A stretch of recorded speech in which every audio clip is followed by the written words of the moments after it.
अरे पागल है सर, दिखता नहीं तेरे को?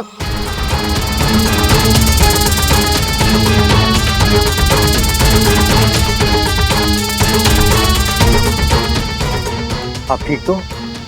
चोट नहीं लगी ना?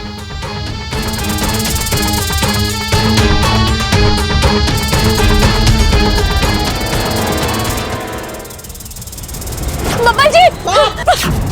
क्या?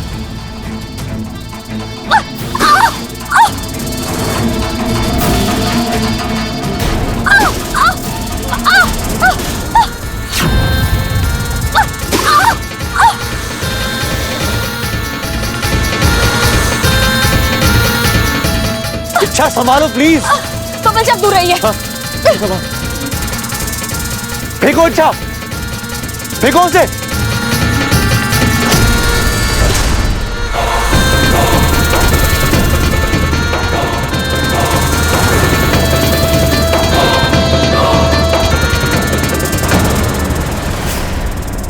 इच्छा संभाल कर, इच्छा, इच्छा।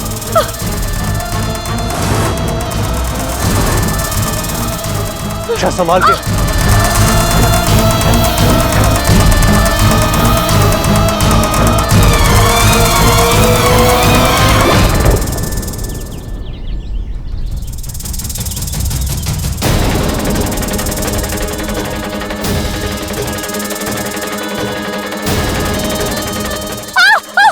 इच्छा,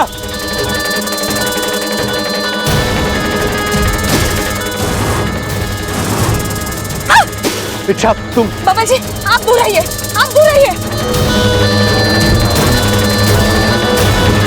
बेटा दादी।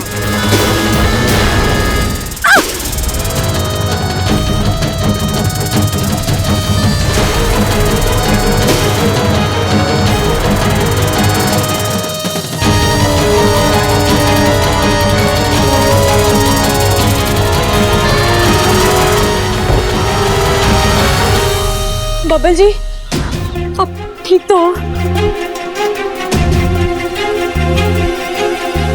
चाचा थैंक यू। चलिए।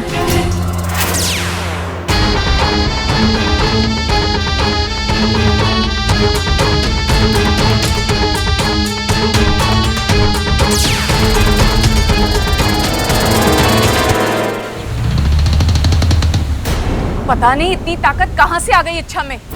कोबराज को मात दे दी उसने। पानी फन के ऊपर जा चुका है। इच्छा के विरोधी तेवर अपनी हदें पार कर रहे हैं। वो ना तो खुद बब्बल को मार रही है और ना ही हमें उसे मारने दे रही है। अगर ऐसा ही चलता रहा तो हम नागिस्तान के नियमों पर कभी भी अमल नहीं कर पाएंगे।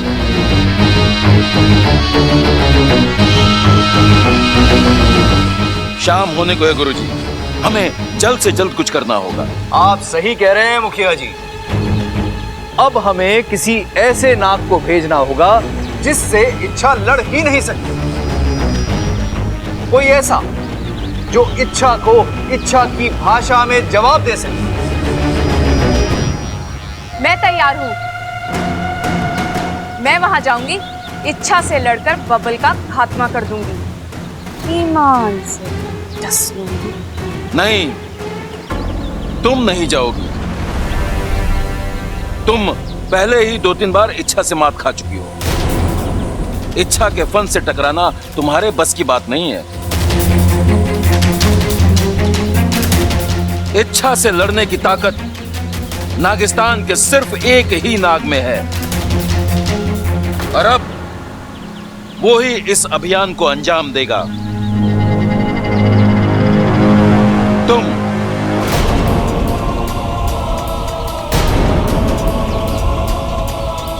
तुम जाओगे इंसानी बस्ती। मुखिया जी मैं कैसे? मैं जानता हूं कि तुम्हारे लिए आसान नहीं है, लेकिन एक तुम ही हो जो। नहीं मुखिया जी, मैं आपके सामने फन फैलाता हूँ, अपनी पूंछ रगड़ता हूँ। मुझसे ऐसा पाप मत करवाइए। एक बाप अपने ही फन से अपनी सपोली को कैसे? हम तुम्हें इच्छा को मारने के लिए नहीं कह रहे हैं शेषु। तुम्हें इच्छा को बबल की ढाल बनने से रोकना है और बब्बल को मारना है। जाओ शेषु, इच्छा को उसके कर्तव्यों का एहसास दिलाओ। बताओ उसे कि नागिस्तान ने उसके लिए क्या क्या किया है। आज अपने प्यार की खातिर जिस जिंदगी को वो दांव पर लगा रही है, वो जिंदगी भी नागिस्तान की ही देन है। लेकिन मुखिया जी। शेषु, हमारी इच्छा से कोई दुश्मनी नहीं है और ना ही बब्बल से, लेकिन अब हालात ही कुछ ऐसे हैं कि मजबूरन हमें। मैं आपकी बात समझ रहा हूं, लेकिन बब्बल मेरा दामाद है, मेरे परिवार का हिस्सा है। मैं ना ही उसका घात कर सकता हूं, ना ही इच्छा का। जज्बाती होकर मत सोचो शेषु, हमारे पास अब ज्यादा वक्त नहीं है।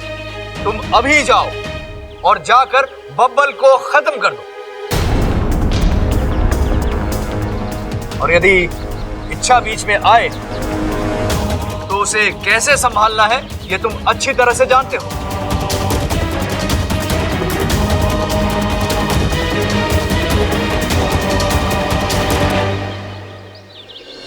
हेलो, हाँ झमझम कैटरस। हाँ खड़क बोल रहा हूँ, खड़क। 25 आदमियों का खाना बनना है, ऐसा कुछ करना कि 50 लोगों को हो जाए। अरे हो जाएगा, कोशिश कर। अरे वैसे भी गर्मी है, गर्मी में आदमी खावे ना, पानी ज्यादा पीवे है, समझ गया? खड़क, प्रबल हवन कुंड ले आया? हाँ हाँ दादी, यो रहा हवन कुंड, यो आ गया हवन कुंड। और सबल, पूजा की सामग्री सब तैयार है ना? सब तैयार है दादी। चल।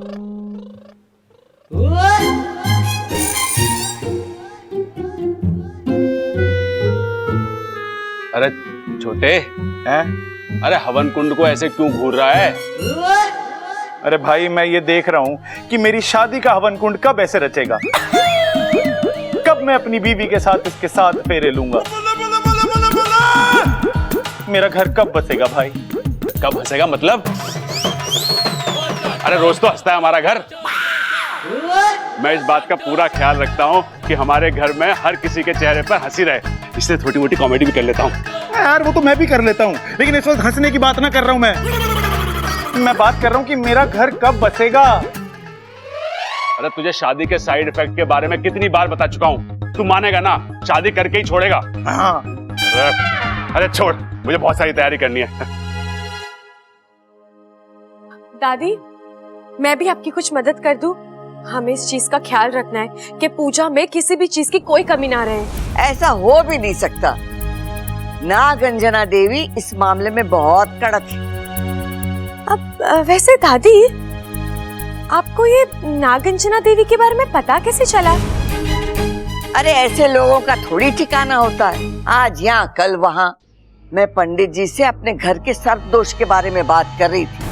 बातों बातों में उन्होंने बताया एक सपेरन आई है, नागंजना देवी,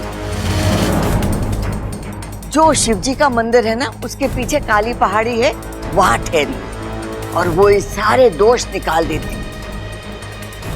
तब मुझे याद आया कि मेरी माँ भी इनकी गुरु माता के पास जाती थी, तो मैं भी चली गई।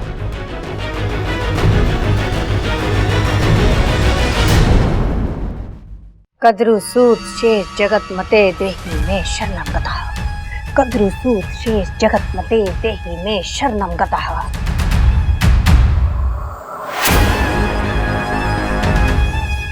ए, जल्दी करो, जल्दी भरो सामग्री। आज हमारी जिंदगी की सबसे बड़ी पूजा है। इस सपेरन को रोकना होगा, लेकिन संभल कर। अच्छा, अगर इसने तुझे देख लिया तो ये तुझे एक झटके में ही पकड़ लेगी।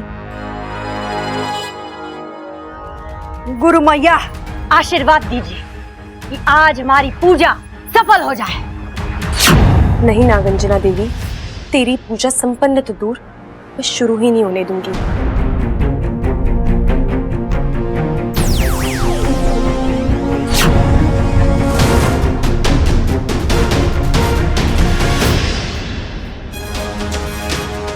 नागिस्तान, जहाँ आज तक कोई सपेरा नहीं पहुंच पाया, वहां नागंजना पहुंचेगी। नागंजना, गुरु मैया, आप यहाँ क्यों? हम अपनी शिष्या से मिलने नहीं आ सकते? जी बिल्कुल आ सकती हैं। ये तो हमारा सौभाग्य है कि आप। हम यहाँ एक विशेष कार्य से आए हैं। हमें हमारी दिव्य दृष्टि से ये पता चला है कि करचुरा के जंगल में एक नागमणि वाली नागिन। जाओ, उसे पकड़कर वो नागमणि हासिल करो। जो आ गया गुरु मैया, बस आज की ये पूजा संपन्न कर लूं, फिर नहीं, ये सब कुछ इंतजार कर सकता है, पर वो नागमणि, वो मुझे अभी चाहिए, और ये मेरा आदेश है। जाओ, मेरे आदेश का पालन करो। जो आ गया। चलो।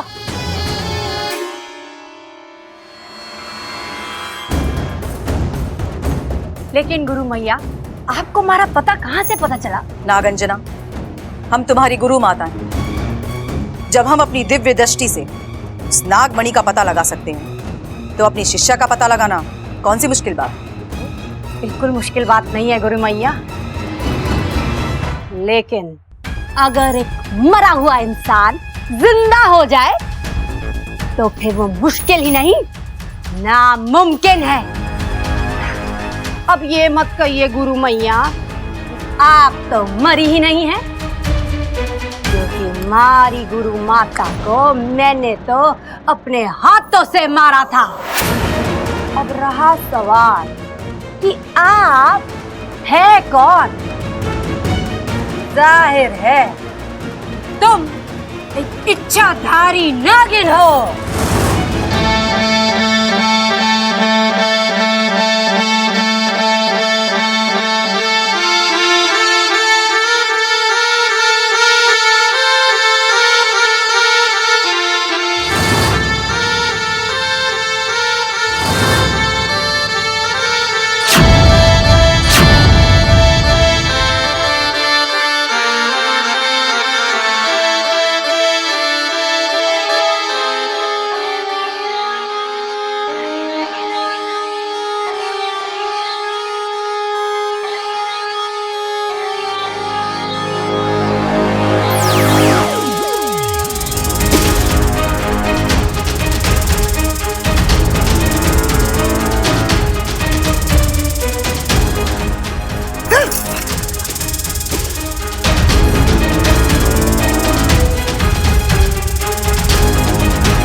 खासी हाथ में आई थी वो इच्छाधारी नागिन। उस संगीत की आवाज ने सारा खेल बिगाड़ दिया। पता नहीं कौन थी, यहाँ क्यों आई थी?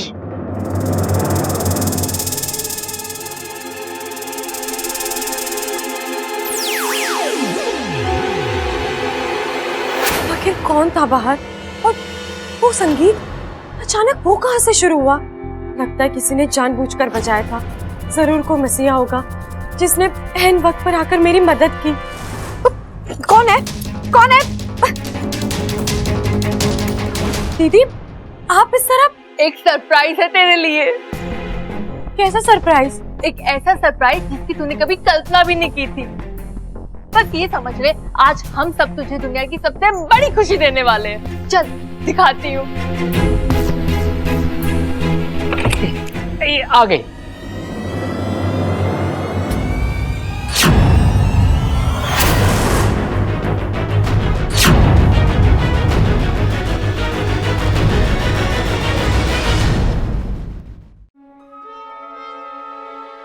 गौर से देख इन्हें और पहचानने की कोशिश कर।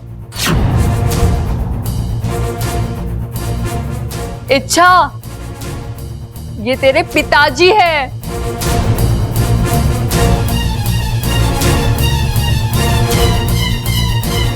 कैसे पहचानेगी छोरी? इसकी तो याददाश्त गई भी है। इसे तो कुछ भी ना याद है, न इसके माता पिता, न घर बार, न खानदान, कुछ भी तो नहीं। लेकिन छोरी, ये जो तेरे पिताजी है ना, इन्हें सब कुछ याद है कि तू कहाँ से खोई थी, कैसे खोई थी। अरे तेरे बचपन की छोटी छोटी बातें इन्हें याद है। तू बचपन में कैसे दिखती थी, कैसे बोलती थी, कैसा सोचती थी, ऐसी कई सारी बातें इन्होंने गिनवाई है। छोरी, इतने सारे सबूत दिए हैं इन्होंने, मानना तो लागे है कि यही तेरे पिताजी हैं। मैंने आपको पहले भी कहीं देखा है।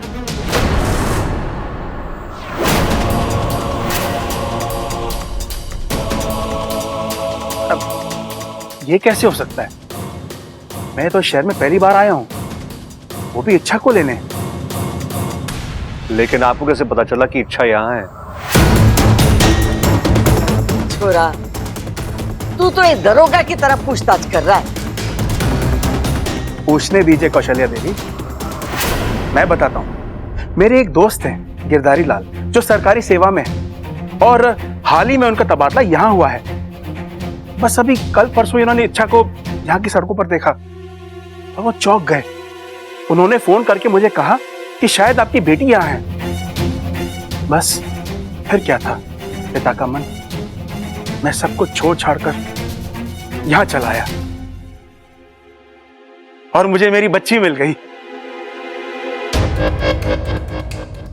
छोरे, हो गई तसल्ली या और कुछ पूछना बाकी है?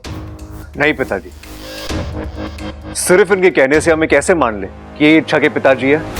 माना कि इन्होंने इच्छा के बारे में कई सारी बातें हमें सही सही बताई है, लेकिन ये भी हो सकता है ना कि इन्होंने ये सारी बातें किसी से सुनी हो, या फिर मुझे इनसे अकेले में बात करनी है। हाँ हाँ छोरी, क्यों नहीं, जाइए।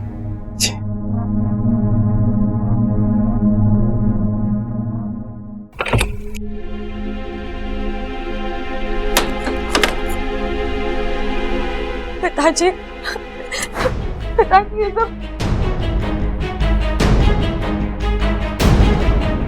नहीं इच्छा, मेरे करीब मत आओ, मैं कमजोर पड़ जाऊंगा। और फिर जिस काम के लिए मैं यहाँ आया हूँ वो शायद। आप किस काम से आए हैं यहाँ? उसी काम से जो तू पूरा नहीं कर पा रही है। मैं बबल को खत्म करने आया हूँ।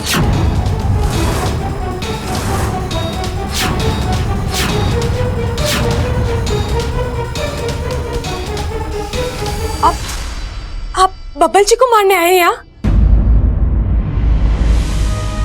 पिताजी, बबल जी आपके दामाद है। आप अपने हाथों से अपनी सपोली का सुहाग कैसे उछाल सकते हैं? इच्छा जज्बात अपनी जगह है और काम अपनी जगह। मैं यहाँ अपना फर्ज निभाने आया हूँ, नागिस्तान को बचाने आया हूँ।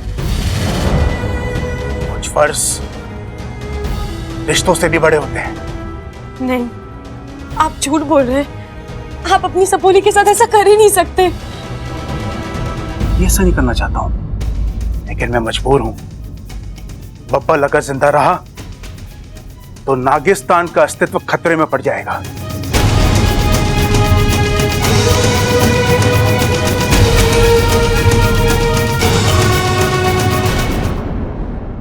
बब्बल अगर जिंदा रहा तो नागिस्तान का अस्तित्व खतरे में पड़ जाएगा और हम ये होने नहीं देंगे। लेकिन पिताजी, जो हुआ उसमें बब्बल जी का क्या दोष है? वो तो हालात के हाथों मजबूर हैं।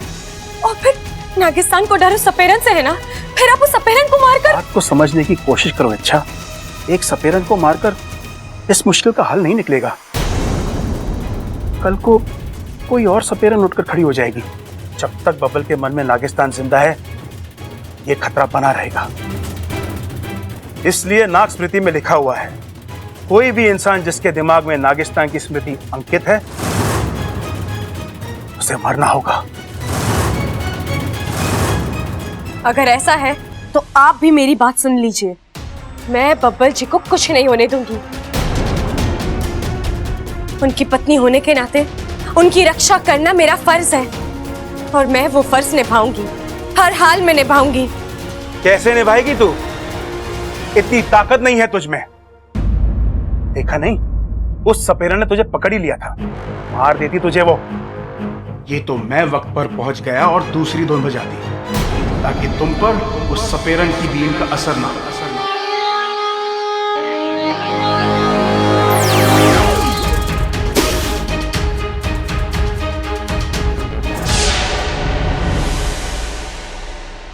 तू उस सपेरन को नहीं रोक पाएगी, वो तुझे मात दे देगी और फिर बबल से नागिस्तान का पता उगलवा लेगी, और फिर नागिस्तान।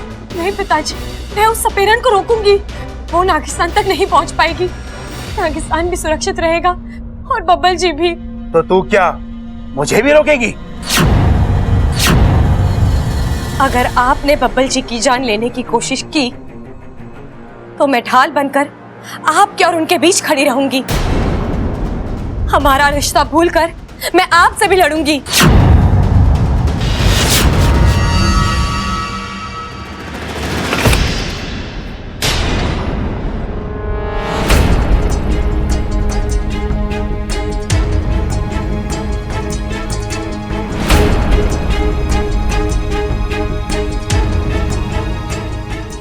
हो गई बात? नहीं, वो काफी वक्त हो गया था तो इसलिए मैं। इच्छा, क्या ये वाकई में तुम्हारे पिता है? नहीं बब्बल जी, ये मेरे पिता नहीं है। आप इन्हें यहाँ से ले जाइए।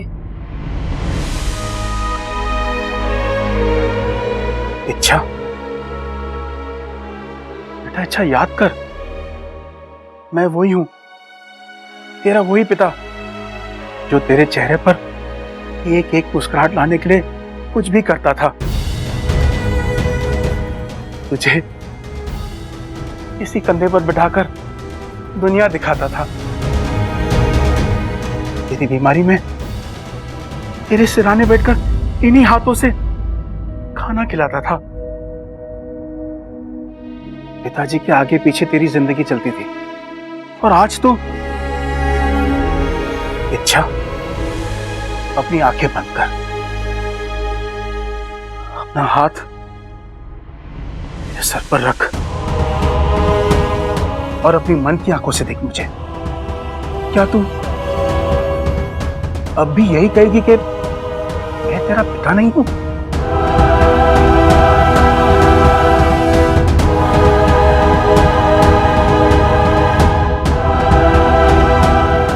मुझे माफ कर दीजिए, मैं आपको पहचान नहीं पाई, लेकिन अब मैंने आपको पहचान लिया है। मुझे सब कुछ याद आ गया है, सब कुछ। आप ही मेरे पिता हैं।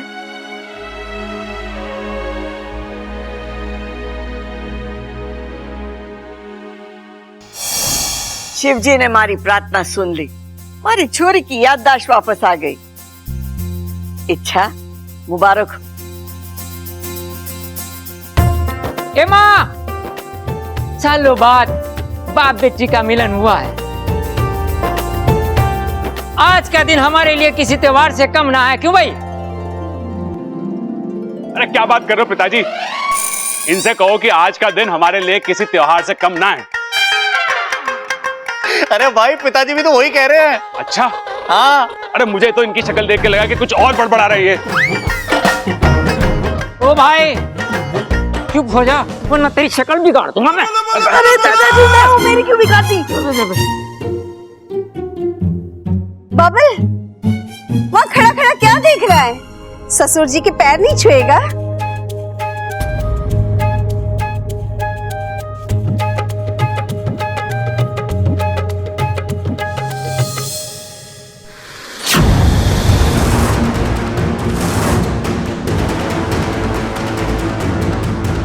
आपकी छोरी बहुत प्यारी, बहुत संस्कारी। 6 महीना पहले हमारे पोते बबल को मिली थी, इस घर में आकर रहने लगी, पहले बेटी बनकर और फिर बहू। अरे हमारे घर में तो एक पत्ता भी ना हिलता उसकी मर्जी के बिना। इस घर में इच्छा को किसी चीज की कोई कमी नहीं, सारे रिश्ते मिल गए हैं उसे यहाँ। लेकिन माँ बाप का प्यार उसकी जगह तो कोई नहीं ले सकता। मेरी शिवजी से हमेशा प्रार्थना थी कि वो अपनी लीला दिखाए और इच्छा को उसके माँ पिताजी से मिला दें। इतना ही नहीं माँ जी, आज शिवजी ने मुझे मेरे अपनों की सच्चाई से भी वाकिफ करा दिया है। इच्छा की खुशी इस घर की खुशी, और ये खुशी हम जोर शोर से मनाएंगे। कल इस घर में जश्न होगा। अरे कल क्यों दादी, आज क्यों नहीं? अरे छोरा, आज पूजा है ना, जश्न के लिए वक्त कहाँ मिलेगा? अरे दादी वक्त मिलेगा, पूजा 12 बजे के बाद है ना। उसके पहले थोड़ा बहुत जश्न तो मना ही सकते हैं ना हम लोग, क्यों? सही कह रहा तू छोटे, ये ले पैर। लेकिन तब तक अगर पिताजी ने बब्बल जी के साथ कुछ, नहीं, मैं ऐसा नहीं होने दूंगी।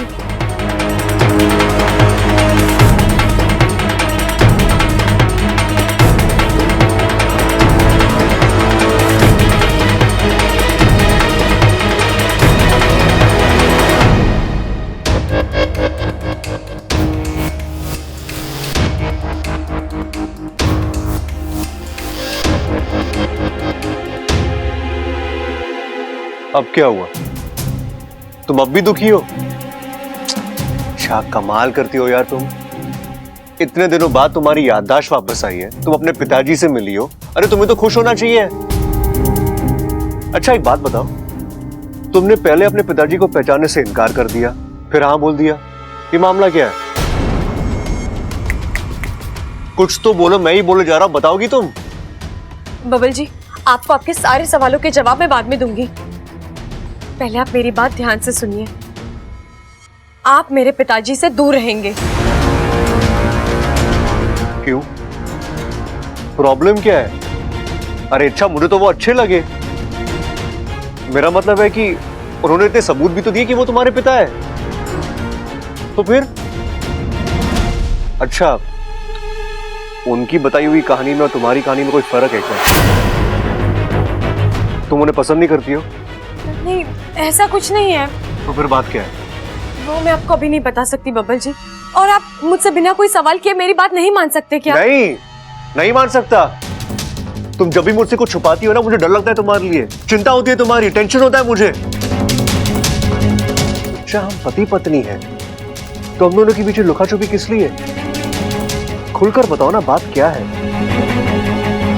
अच्छा कहीं तो मैं ऐसा तो नहीं लग रहा कि वो तुम्हें अपने साथ ले जाएंगे? हाँ, यही डर है मुझे। अच्छा पागल हो तुम, हाँ? कुछ भी सोचती हो यार।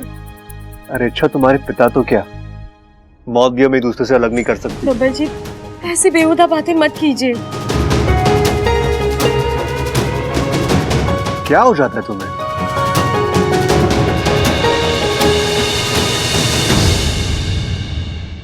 हाँ तो भाई, मैं सबल आज इस रंगारंग कार्यक्रम में आप सबका स्वागत करता हूं। तालियां! अरे स्वागत ही करता रहेगा या आगे भी कुछ बोलेगा? कर रहा भाई। हाँ तो भाई, जैसे कि आप लोग सब जानते ही हैं कि हम यहाँ पे क्यों इकट्ठा हुए हैं।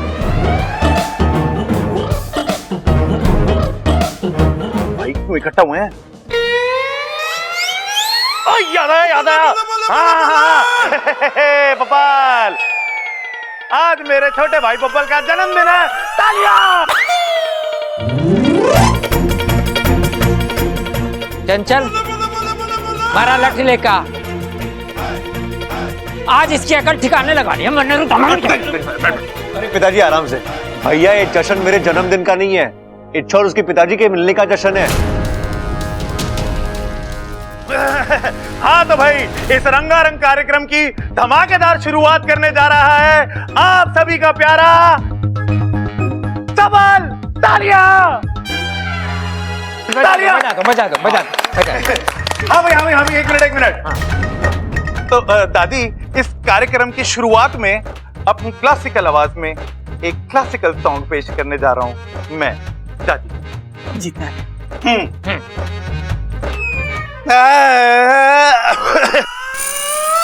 आ रहा है। एक मिनट।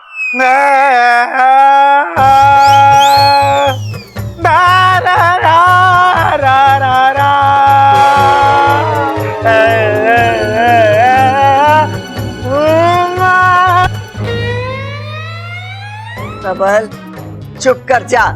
गधा जब अपना गला साफ करता है ना, तब भी तुझसे ज्यादा सुरीला होता है वो। दादी, इस पूरे घर में मैंने देख लिया है, किसी को भी मेरे टैलेंट की कदर ना है।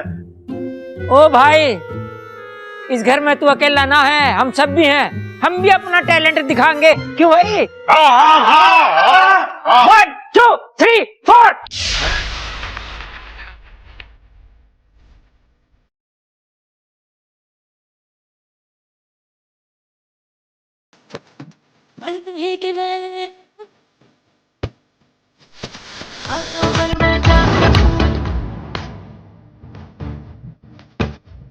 Hello, too much head लगाई yellow. Yes.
बबल जी आइए, बैठिए यहाँ पर।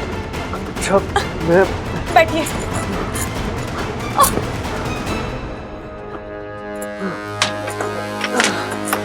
अच्छा मुझे बबल जी, बबल जी आंखें मत बंद कीजिए। देखिए, मैं जानती हूँ आपको नींद आ रही है, लेकिन आंखें खुली रखिए।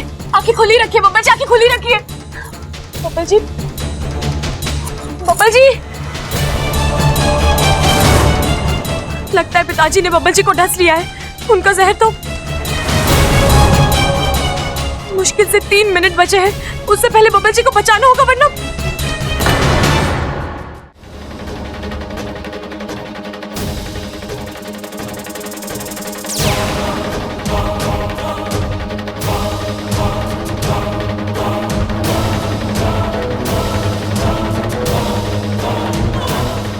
पिताजी, पिताजी, बबल जी।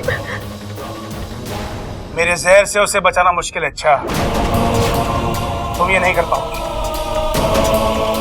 पिताजी, ऐसा मत कीजिए, मेरे बब्बा जी को बचा लीजिए। अगर उन्हें कुछ हो गया तो मैं जिंदा नहीं रह पाऊंगी। मैं आपकी पूंछ पकड़ती हूँ, फन रगड़ती हूँ, प्लीज मेरे बब्बा जी को बचा लीजिए उन्हें। अच्छा, चलो यहाँ से। छोड़िए, छोड़िए मुझे। अच्छा, मैंने कहा चलो, छोड़ो से, बोले दो से। छोड़िए, छोड़िए।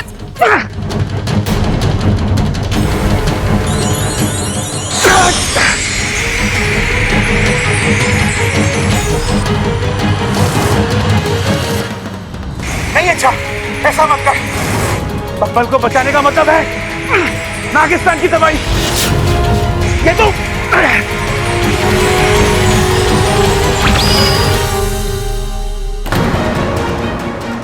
चल।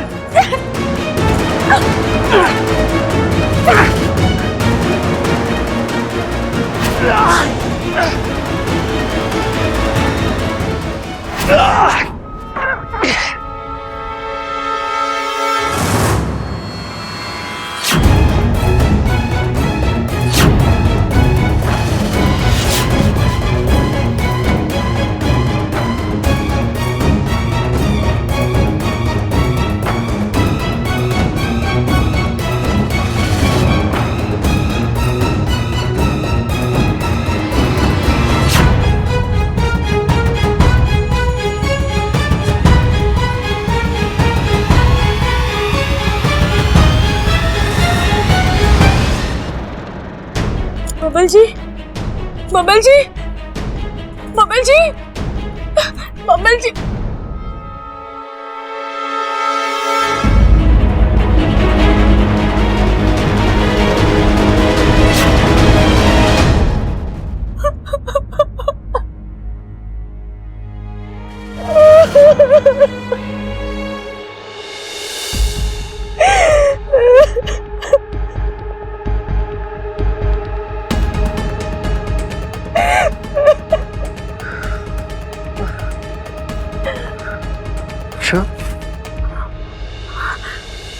बबल जी, आप ठीक है?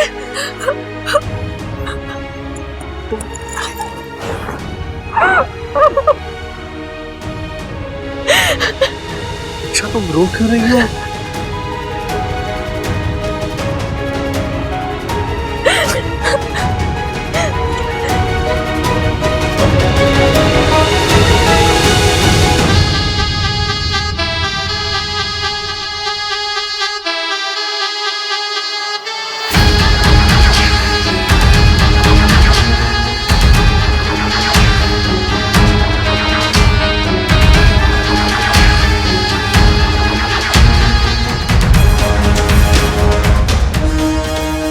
कौशल्या जी, प्रणाम। प्रणाम। पूजा की तैयारी हो गई? आपने पूजा के लिए जो जो सामग्री कही थी सब ला के रखी। हमारी तरफ से भी हम पूरी तैयारी करके आए हैं। वो देखो जी, बब्बल भी आ गया। नागंजना अब कांटे का इलाज करेगी। थारा डर, थारी चिंता आधे में हवा हो जाएगी। ए चोरे, आंखें खोल और तमाशा देख। अब नाग दोष से थारी मुक्ति निश्चित है।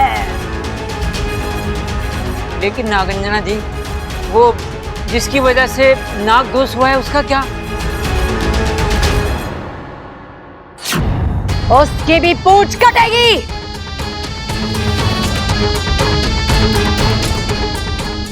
नागंजना की बीन को ईश्वर का वरदान है। वो नाग के अंश से वंश तक सबका सर्वनाश करेगी। नागंजना जी, हम किसी का बुरा नहीं चाहते, बस आप तुम्हारे पोते बबल को इस नाग दोष से मुक्ति दिला दो, हमारे लिए वही काफी है। अब इस सपेरन को रोकना मुश्किल है। ये आज पूजा करके ही दम लेगी। क्या करूं?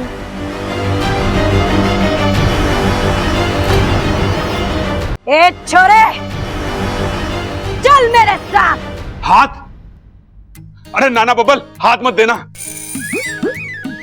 अरे नागंजना जी, इस बेचारे के पास गिन चुन के 2 ही हाथ हैं। अगर आप एक हाथ ले लोगी तो बेचारे को बड़ी तकलीफ होगी। काम कैसे करेगा वो?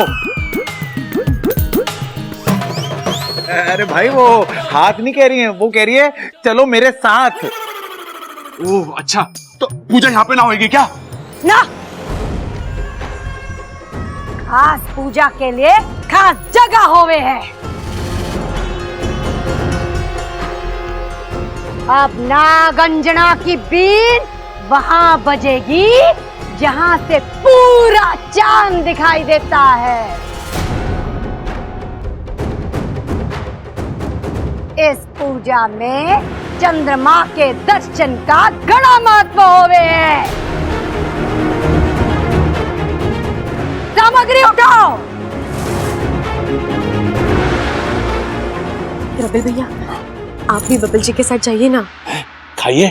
अरे बबल तो कुछ खा ही नहीं रहा, उसके साथ मैं क्या खाऊं? खाइए नहीं भैया, जाइए बब्बल जी के साथ पूजा करने। अच्छा अच्छा, उसे कंपनी देनी है पूजा में। हाँ ठीक है, छोटे पिताजी चलो। ये बक रहा है तू? छोटे पिताजी बोल रहा है? मतलब छोटे पिताजी। चलो चलो। हाँ चलो। आई आई आई आई आई।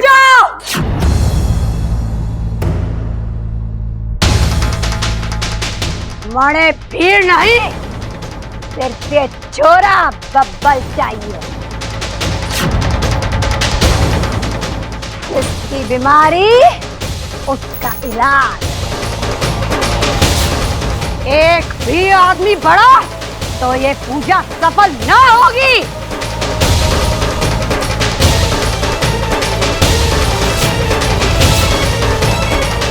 ना ना ना, कोई न जावेगा।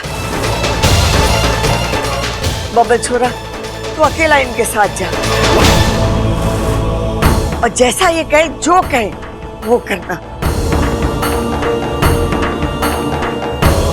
बस हमारे छोरे को नाग दोष से मुक्ति मिल जाए और हमें कुछ न चाहिए। चलो।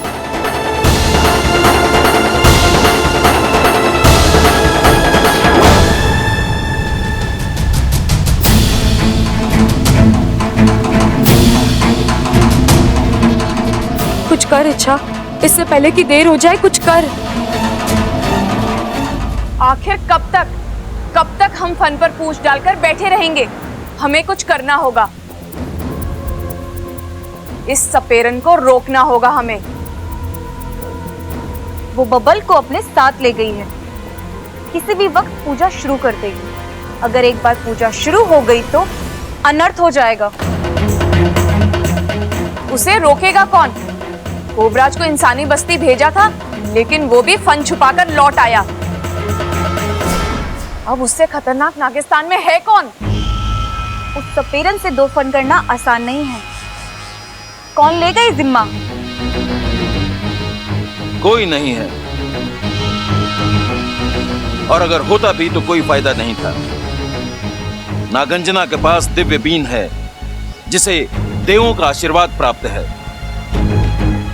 नागिस्तान के ताकतवर से ताकतवर नाग भी उस बीन के आगे कमजोर पड़ जाएंगे।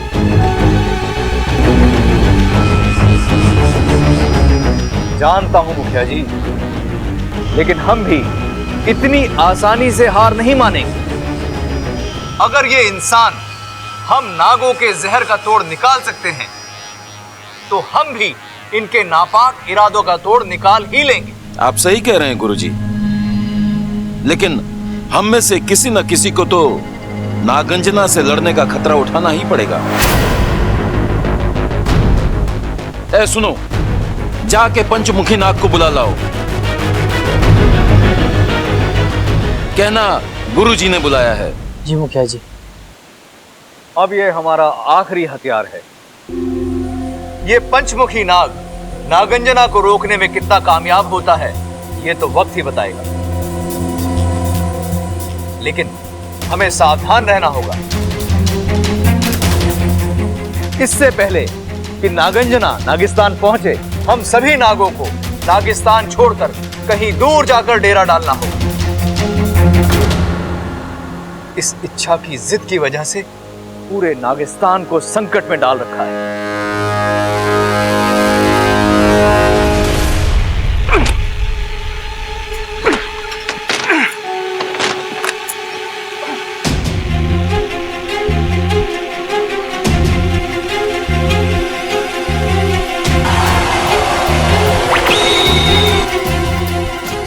माफ कीजिए पिताजी, मैं आपको इस तरह अकेले, लेकिन आपने और कोई विकल्प ही नहीं छोड़ा। आप मेरी बात सुन लेते तो। लेकिन अब कोई फायदा नहीं है इन बातों का। मैंने आपको आजाद कर दिया है, चले जाइए यहाँ से और मुझे अपना काम करने दीजिए। वो सपेरन, वो बब्बल जी को अपने साथ ले गई है, मुझे हर हाल में उसे रोकना है। और नहीं रोक पाई तो जिद जिद जिद, तेरी जिद आज नागिस्तान को बर्बादी की ओर ले जा रही है। आज अगर ये पूजा पूरी हो गई तो नागिस्तान ध्वस्त हो जाएगा। फिर मैं तो क्या, नागोमी देव भी तुझे माफ नहीं करेंगे। लेकिन पिताजी, मैंने जो किया है वो अपने पति के लिए किया, अपने स्वार्थ के लिए किया ना। तेरी अपनी खुशी नागों की जिंदगी से कब से बढ़कर हो गई। पिताजी, आप ऐसी बातें। आज तक मैं फन चौड़ा कर नागों के सामने घूमता था, उनसे गर्व से कहता था कि तू मेरी सपोली है। लेकिन आज तूने शर्म से मेरा फन झुका दिया। अच्छा बदला चुका है तूने नागिस्तान के एहसानों का। नहीं पिताजी, मैं ना ही नागिस्तान वासियों के एहसान भूली हूँ और ना उनका प्यार। यकीन मानिए, इच्छा मर जाएगी लेकिन उस सपेरन को नागिस्तान नहीं पहुंचने देगी। अच्छा, कैसे रोकेगी तू उसे? वो कोई आम सपेरन नहीं है। उसके पास जो बीन है उस पर ईश्वर का वरदान है। कल को पूरा नागिस्तान भी उसे लड़ने उतरेगा तो नहीं जीत पाएगा। आप ही ने सिखाया पिताजी, जीत ताकत से नहीं जज्बे से हासिल होती है, और वो जज्बा है मुझ में। मेरे इरादे नेक हैं। आपका आशीर्वाद, बब्बल जी का प्यार है मेरे साथ। मैं लड़ूंगी भी और जीतूंगी भी। शेषो नमस्तुभ्यं समुद्र जल वासनम।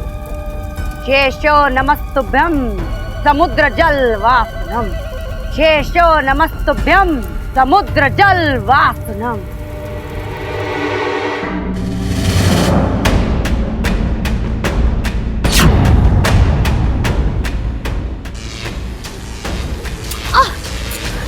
ये क्या?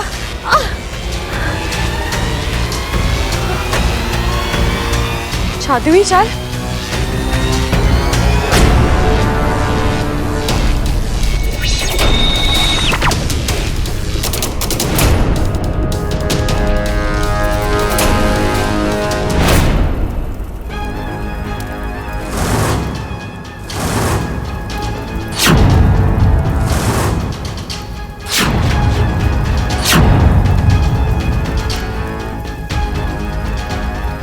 अब बीन बजेगी, मंत्र होंगे।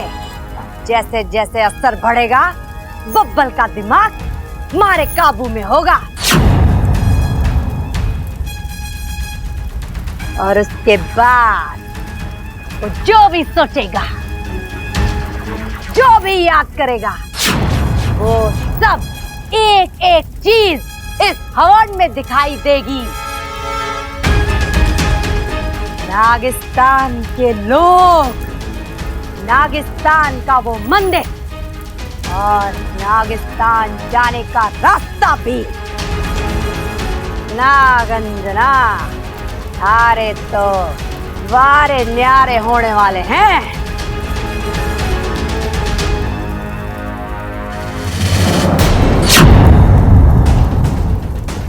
बस 4 उंगलियों का फासला तय करना है तने, फिर हम नागिस्तान में होंगे। अद्भुत, अति अद्भुत। नागिस्तान को देखने वाली, उस पर राज करने वाली पहली सपेरन मैं, नागंजना देवी। सुनो, अब सब अपना ध्यान पूजा पर केंद्रित करो। किसी के हाथ तो कोई गलती हुई तो मारे तो तुम लोग जानते ही हो। सांपों से ज्यादा जहरीली है ये नागंजना।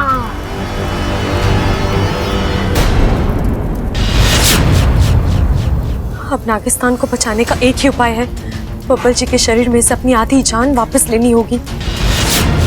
जैसे ही जान निकलेगी, उनका दिल धड़कना बंद होगा, दिमाग काम करना बंद कर देगा, और वो सपेरन इस हवन में कुछ नहीं देख पाएगी। मुझे माफ कर दीजिए बब्बल जी। वाह महाप्राध्यर्थे नित्य यश दान मध्यते।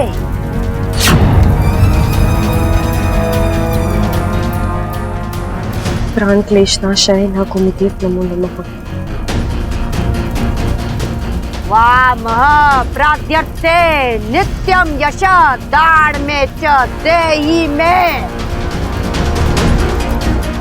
प्राण क्लेशनाशाय नागोमिदेव नमो नमः। प्राण क्लेशनाशाय नागोमिदेव नमो नमः।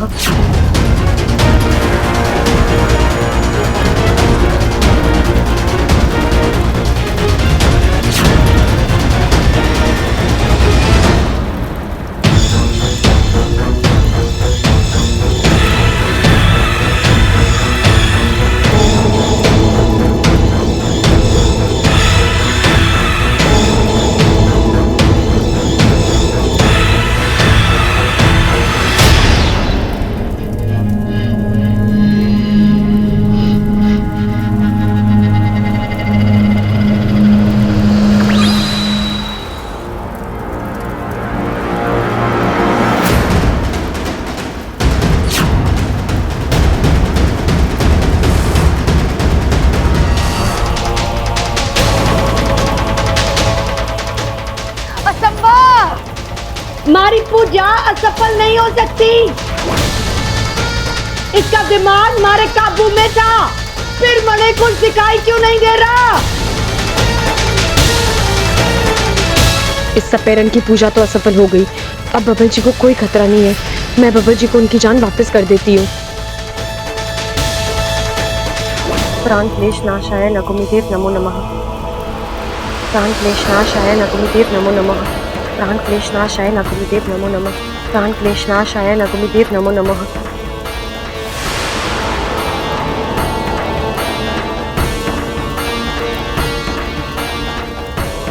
देवी जी, ऐसा भी तो हो सकता है कि इसे नागिस्तान के बारे में कुछ पता ही ना हो, झूठ बोल रहा हो। लेकिन कल इसने जो बातें कही वो बातें कही सुनी भी तो हो सकती है ना?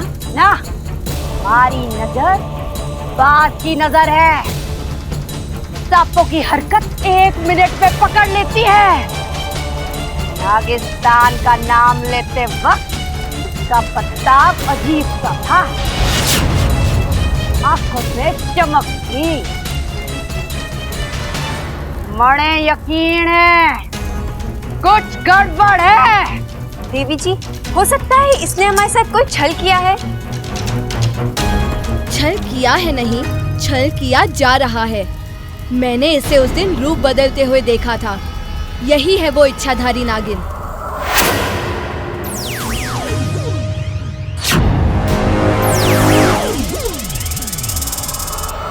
इच्छाधारी नागिन।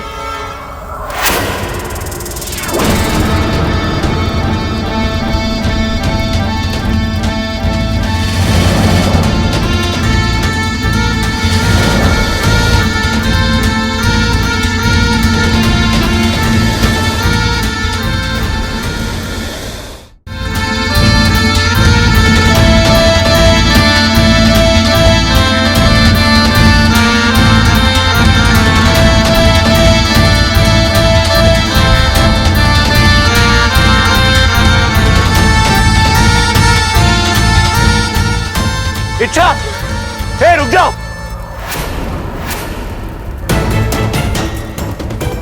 इच्छा, तुम यहाँ क्या ये सब? और आप ये देख क्या रहे हो?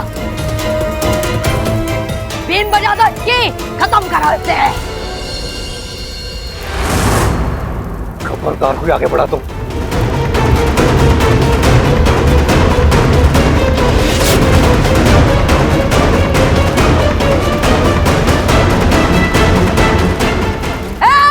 डरते क्यों? मार दो उसे। रुक जाओ। जो जहां खड़ा है वहीं खड़ा रहेगा। मैंने जमीन पर मिट्टी का तेल गिराया है। अगर किसी ने भी हिलने की कोशिश की तो आग लगा दूंगी। हमें जाने दो यहां से, वरना सब के सब जल के खाक हो जाओगे। बब्बल जी, आप सबके हाथ से बीन ले लीजिए।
हम सब तो बाद में मरेंगे। अगर तूने उस माचिस को नीचे नहीं रखा, थारा प्यारा बब्बर मारे हाथों मारा जाएगा। मैं सपेरण हूँ, लेकिन सांपों से ज्यादा जहरीली। क्यों कर रही है आप ऐसा? आप चाहती क्या है? हमें मांगकर आपको क्या मिलेगा? छोरा बहुत मासूम है, भोला है। चल आज तड़े मैं चमत्कार दिखाती हूँ। ए छोरी, क्या नाम है तारा? हाँ, इच्छा। थारा पति बब्बल कुछ पूछ रहा है, जवाब नहीं देगी? हैं? इसे भी तो दर्शन दे अपने असली रूप के।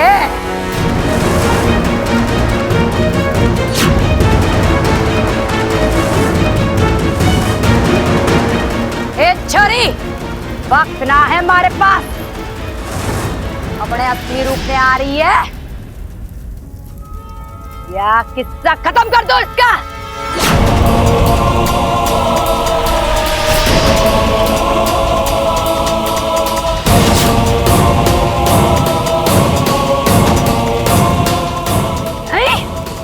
ठीक है, 3 तक गिनूंगी, तब तक जो मैं चाहती हूं कर ले, वरना 1 2